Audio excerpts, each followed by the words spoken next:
which teams have the brightest future. And there's two that jump out at us, and that is the Green Bay Packers and the Houston Texans. Which team do you think has the brighter future? Where you look at the Packers, they're the more stable organization. You have players like Romeo Dobbs, Tucker Kraft, Luke Musgrave, Jaden Reed, Christian Watson, AJ Dillon, Aaron Jones, and the stability. You have Matt LaFleur there, or you have the Houston Texans with that bankroll ready to go out next offseason. I have the Texans because the Packers, they're going to have to decide if they're going to pay Jordan Love, which it looks like they are.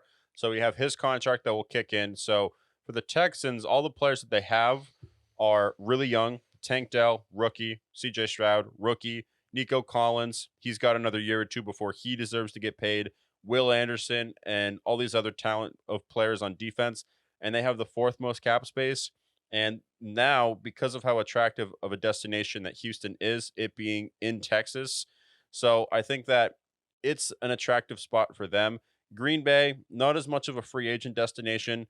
And then there are some players they have to make some decisions on in the offseason.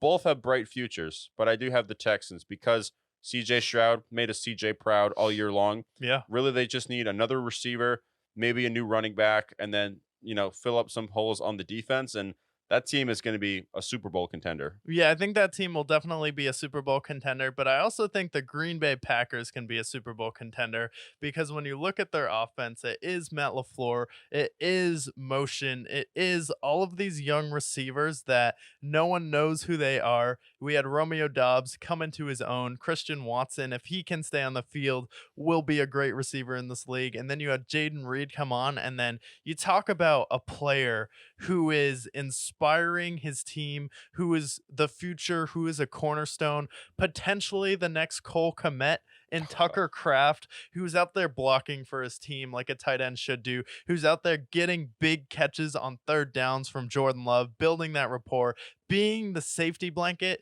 And then you have Luke Musgrave, who are two young tight ends there with Dalton Schultz. You don't know if he's going to leave. Someone else is going to pay him a bag.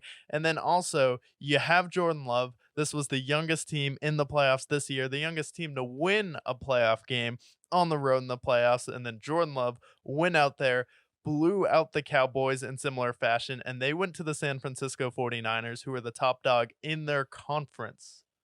And then they controlled that game for the most part of it, where CJ Stroud's going to have to deal with Mahomes, going to have to deal with Lamar. He's going to have to deal with Joe Burrow. And then he's also going to have to deal with Bobby Slowick leaving and then having to build a new rapport with the offensive coordinator, having to start from ground zero. And then each time CJ Stroud gives a new offensive coordinator a job, you're going to wonder, okay, is this the right coordinator for Houston? And sometimes that could be the difference between you winning and losing a Super Bowl. With the Packers, you have Matt LaFleur there, so the offense is going to be consistent, and then Jordan Love will always have that consistency with the offense that he's running. And then he's also in an easier conference where Jordan Love, it's wide open for the best quarterback position in the NFC to just be snatched there. He could definitely do that in the next few years.